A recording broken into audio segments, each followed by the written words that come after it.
أساس العلاقات الاجتماعية إنها ما تقومش على المصلحة أو تبادل المنفعة، لأ، تقوم على المنافع المعنوية، بمعنى إنك أنت تشبع رغباتك بالتواصل مع غيرك. بمعنى أصح، تلاقي حد تتكلم معاه من قلبك وتفضفض له وانت واثق فيه إن هو هيبقى أمين عليك ويسمعك بقلبه بس. ولغاية كده هنا كويس قوي. تعالى بقى ننزل على أرض الواقع. أرض الواقع إنك أنت هتلاقي الناس بتحسدك على طيبتك وعلى حنيتك وعلى قد إيه أنت إنسان كريم، وعلى قد إيه أنت جنبك صاحبك، جنبك أخوك، جنبك جارك، جنبك قريبك. هيحسدوك على حاجة أنت دفعت ضريبتها من زمان، دفعت ضريبة سواء فلوس، صحة، مجهود، وقت.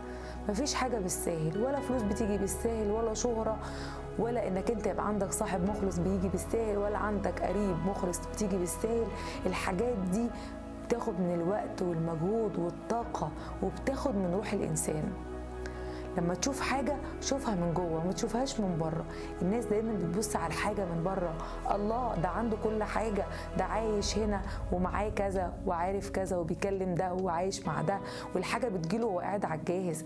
لا، الحاجة ما بتجيش واحنا قاعدين على الجاهز، الحاجة بتيجي بعد تعب وشقة ومعاناة دفع وقت ومجهود وفلوس وحاجات كتير قوي من صحة البني آدم ومن عمره ومن وقته. ما تحسدوش اللي قدامك على حاجة انت ما تعرفهاش. اتعلمت في حياتي ان انا دايما اشوف الحاجة من جوه. مفيش حد ما تعبش، الناس كلها بتعاني عشان توصل لحاجات هم بيتمنوها او يوصلوا لحلم هم نفسهم فيه. في ناس كتير برضو كمان بتتعب عشان يوصل لمكانة معينة في شغله، وده برضو مش سهل. بيكون خد كورسات ودفع فلوس وراح هنا وهنا وهنا عشان يقدر يحقق حلمه.